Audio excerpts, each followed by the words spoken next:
نحمده ونصلي على رسوله الكريم. أما بعد، فقد قال الله تعالى: ثم لتسألن يومئذ عن النعيم. صدق الله العظيم. د هلمند ولایت علماء کرامو، د جهاد سنگر رهنمایانو، قائدینو، نن د خوشحالۍ ځای دی چې د اسلامي نظام او د اسلامي حکومت د چتر لاندې د ازموینو په سلسله کې موږ او تاسو سره راجمع شوي یو. محترم و د شلو کلونو نه راپدې خوا افغانستان د اشغال لاندې و چې کله یو ملک د اشغال لاندې راشي دو مرحلو ته ضرورت لري. اوله مرحله چې دغه ملک څنګه آزاد کړي شي، خپلواکي واخلي، ازادي واخلي. او دویم چې کله ملک آزاد شي دغه ملک څنګه آباد کړي شي. الحمدلله د افغانستان ولس علماء کرامو په قیادت باندې شل کاله داسې قرباني ورکړه چې د اسلام په تاریخ کې داسې قرباني او ملت دانه د ورکړي. اوله مرحله سرته ورسېده، ملک آزاد شو، اختیار د افغانستان د ولس سره شو، د افغانستان د مسلمانانو سره شو، د افغانستان د علماو سره شو. اوس دویمه مرحله دا شروع ده چې دغه ملک څنګه آباد کړي شي. افغانستان مسلمان ولس دی، دوو درسګاهونو ته ضرورت لري. یو داسې درسګاهونه چې هغې سره داسې ځوانان وروزلی شي چې د دې ولس دیني ضرورتونه دا پوره کړي شي، او دیني ضرورتونه هم وخت په وخت باندې تنوع پکې راځي، زیاتیږي. جماعت،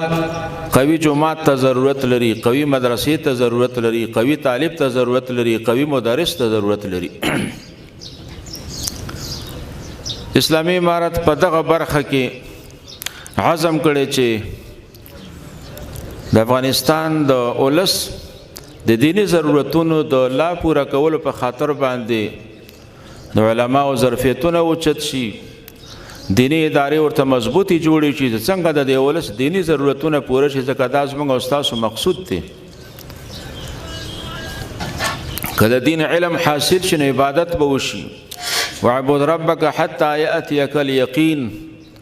نو انسان د عبادت لپاره پیدا دی. وما خلقت الجن والانس الا لیعبدون. دا د عبادت طریقې چې د ولس ته ښودې شي، دا د دغه دینی مراکزو له خوا نه ښودې شي. جماعتونه دي، مدارس دي، دلته ځوانان وروزلی شي او بیا د دې ولس دینی ضرورتونه دا ورباندې پوره شي. داسې ځوانان وروزلی شي چې د اسلام ترجماني وکړه، داسې ځوانان وروزلی شي چې د مسلمانانو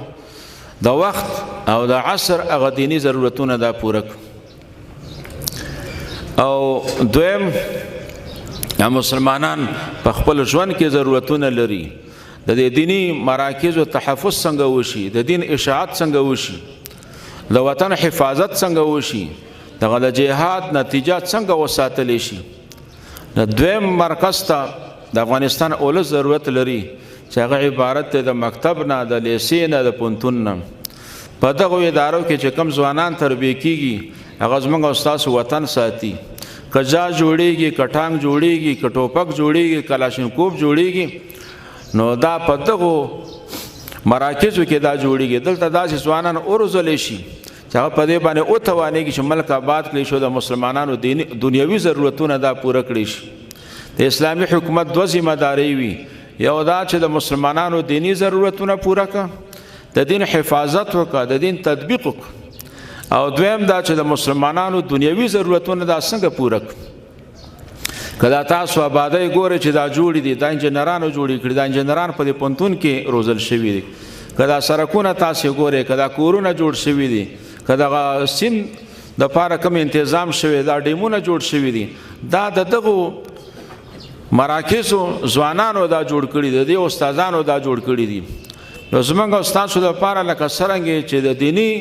ادارو تقویت ضرور دی، نو دارنګه د عصري ادارو تقویت دا هم ضرور دی. که موږ او تاسو ته دا 4 کاله کوم ستړي را پیدا و او تکلیف کې پراته و، هغې وجه دا وه چې زموږ او ستاسو عصري ادارې کمزورې وي. د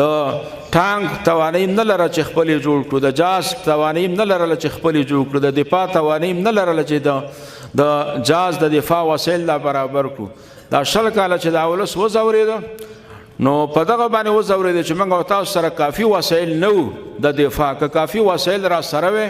نو بیا زموږ او ستاسو د اشغال د خاتمې دا مرحله دومره نه اوږدېده.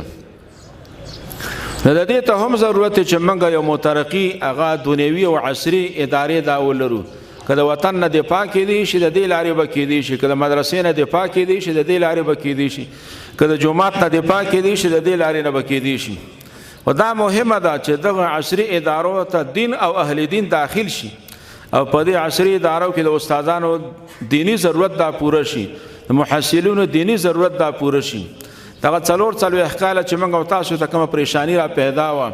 نو د هغې یو عامل او یو سبب هغه دا و چې دلته په دې عصري ادارو کې زموږ او ستاسو د اولادونو دینی ضرورت دا پوره نه و، او چې څومره ضرورت یې دین ته و هغومره دین ورته نه و رسېدلی. نو د دې ضرورت دی چې علماء کرامو لپاره چې مخکې کوم مشکلات و چې د پوهنتونونو ته نشو راتلی چې افاده وکړه استفاده وکړه، نو هغه مشکلات موانع ختم شي. اسلامي امارت په دغه مرحله کې دا عزم کړی چې د علماء کرامو لپاره داسې یو ترتیب جوړ شي چې دوی په دې پوهنتونونو کې هم استازي وکړي شي او هم استفاده دا وکړي شي، او د هغې دغه لاره ده چې امتحان واغشتی شي او د علماء کرامو هغه ظرفیتونه دا اوچت شي. نن د دومره ډېرو علماء کرامو د راتللو معنا دا ده چې دغه علماء کرام لکه څرنګه چې په جهادي میدان کې پرعزم وو او 20 کاله د دې ولس قیادت یې وکړ او د کفر سره مقابله وکړه، اوس همدغه علما پرعزم دي، سره د دې نه چې عمرونه زیات دي، سره د دې نه چې ډېر وخت تدریس کړی دی، سره د دې نه چې ډېر وخت نور خدمتونه کړي، خو بیا هم خپل عمري تقاضات نه دي کتلي، نورو مصروفیتیاګانو ته نه دي کتلي، او بیا راځي امتحان ورکوي. د دې دا معنا ده چې دغه علماء کرام آینده دپاره پرعزمه دي چې دغه افغانستان به په علمي دنیا کې هم دغسې ځلو لکه څرنګه چې په جهادي دنیا کې افغانستان دا وځلېده. په جهادي دنیا کې الحمدلله د ټولې دنیا مسلمانانو کفري نړۍ د افغانستان د خلکو غیرت، جهاد، اسلام، توره، شجاعت، اتفاق، اتحاد، عزم دا منلې. لیکن په علمي میدان کې موږ او تاسو ډېر شاته پاتې وو. دا نن راتلل دنیا ته دا خبره ثابتوي چې دغه علماء کرام پر عزم دي، چې دغه علماء کرام به د دې ولس دواړه ادارې، که دیني ادارې دي او که عصري ادارې دي، دا به داسې مترقي ګرځوي چې د افغانستان ولس به د دنیا د ولسونو سره همسیال لا ګرځوي. افغانستان ولس کې به دا توانایي پیدا وي چې افغانستان ولس په خپله باندې دیني مراکز وساتي، خپل وطن وساتي، او د دې جوګه شي چې موږ د دریم اشغال نه بچ شو. که چېرته زموږ ادارې دیني ادارې کمزوري وي، عصري ادارې کمزوري وي، نو بیا په موږ باندې بیا هم یو ظالم راتلی شي، دغه وطن رانه بیا اشغال کولی شي او بیا د یو تکلیف سره مخ کېدی شو. که موږ وغواړو چې وطن د دریم اشغال نه وساتو، وطن آباد کړو، وطن خودکفا کړو، د خلکو د احتیاج نه ځان خلاص کړو، د خپل ولس ته عزت وبخو، د خپل ولس اولادونه ښې طریقې سره وروزو، د خلکو د غلطو ارادو نه ځان وساتو، د دې واحده لار به دا وي چې موږ خپل عمر ته ونه ګورو، خپل مصروفیات ته ونه ګورو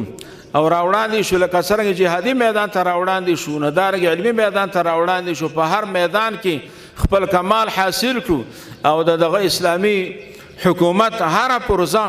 په خپله د اهلیت سره سنبال کړو. که اهلیت راکې وي نو زما ستا حکومت به کامیاب وي، او که اهلیت نه وي په نااهلۍ باندې ور وړاندې شو بیا به زما ستا حکومت هغه ناکام وي. که موږ او تاسې د صحابه کرامو تاریخ وګورو، صحابه کرامو د عمر تقاضو ته نه دي کتلي، راوړاندې شوي دي، دین زده کړی دی، دین خورولی دی او د دین خدمت یې دا کړی دی. الحمدلله دغه د علماء کرامو کثرت د علماء کرامو دغه اخلاص د علماء کرامو دغه اقدام به ولس ته ډېره لویه حوصله ورکړه دنیا ته یو پیغام ورکوي چې دغه د ولس علما دا پرعزمه دي چې آینده افغانستان به همدغه علما دا به آبادوي دغه خپل نظام به مضبوط جوړوي او د خپل نظام به د دنیا د اغیارو نه ساتي او د ولس چې څومره ضروریات دي که دیني ضروریات نو هم په خپل ډېر همت او ایماندارۍ سره به د ولس ضروریات پوره کوي او که دنیوي ضروریات نو هم په ایماندارۍ سره دا به پوره کوي د دې وجه نه اسلامي امارت یو فیصله دا کړې چې دلته به د تخصصاتو اداره وي تخصص فی التفسیر بی فی الحدیث بی فی الدعوت بی فی الاقتصاد بی او فی الفقه والقضاء بی دا ډېر مهم دي تخصص فی التفسیر او فی الحدیث دا دواړه وحی جلی او وحی خفي ده زموږ او ستاسو ورباندې ایمان دی په کوم شي چې ایمان دی او د کوم شي علم مامور به دی په هغې کې تخصص دا ضرور دی موږ او تاسو د دعوت په مرحله کې په داخل کې هم په د دعوت په مرحله کې خارج په اعتبار سره هم د دعوت په مرحله کې دغه دین رسول دنیا ته دا د اسلامي حکومت یو مستقله ذمہ داری ده نو دا د دعوت په اصول باندې کیږي نو تخصص په دعوت د علماو لپاره ډېر ضرور دی نن سبا چې څومره د دولتونو یا د اشخاصو راکړه ورکړه وي هغه د بانک د لارې وي نو دا د اسلامي حکومت ذمہ داری وي چې په بانکونو کې اسلامي طریقه رایج کړه او سودي طریقه هغه بنده کړه سودي طریقې مخنیوی وکړه او دا هله کېږي چې زموږ او ستاسو تخصص راشي په اقتصاد او اسلامي بانکدارۍ کې که تخصص په اسلامي اقتصاد او بانکدارۍ کې ونه کړو بیا د ملک دغه اقتصادي نظام ته وده نشو ورکولی د ملک مسلمانان د سود نه نشو بچ کولی په دغه نظام کې منګه په دغه برخه کې بیا اسلام نشو عملي کولی همدارنګه تخصص فی الفقه والقضاء چې د مسلمانانو هغه مسائل جنجالونه لانجې هغه حل شي په ښې طریقې سره د هغې دپاره تخصص فی الفقه والقضاء هغه ضرور دی نن موږ او تاسو د امتحان په مرحله کې نو ټول علماء کرامو ته یو خو د دې تسلي ورکوو چې انشاءالله دغه امتحان ډېر اسان دی دې کې ډېر سهولتونه په نظر کې نیول شوي دي او دا به شفاف وي په دې کې به هیڅ مشکل دا نه وي او دویم هغه علماء کرامو ته د دې تسلي ورکوو چې د دې چې کومه نتیجه اعلانېږي هغې کې د انسان دخل نه وي که یو سړی وغواړي چې د چا نمرې زیاتې کړه یا کمې کړه هغه کېدی نه شي نن سبا چې کومه معاصره ټکنالوژي ده او کوم ترتیب د هغې دپاره جوړ شوی دی په هغې کې بالکل د انسان دخل نه وي نو په دې باندې د ټولو علما هغه مطمئن وي چې نتیجه به انشاءالله شفاف وي او درېیمه خبره هغه ده چې کوم علما کرام د امتحان نه پاتې وي دا سلسله ختمه نه ده نه به په دې امتحان سره ختمیږي دا سلسله روانه ده تر هغې پورې به د امتحاناتو سلسله روانه وي تر څو پورې چې په هلمند ولایت کې د علماو د امتحان هغه پروسه سرته نه رسېدلي چې یو عالم پاتې وي نو هم د هغې لپاره به انشاءالله د امتحان هغه ترتیب هغه دا جوړیږي واخر دعوانا الحمد لله رب العالمین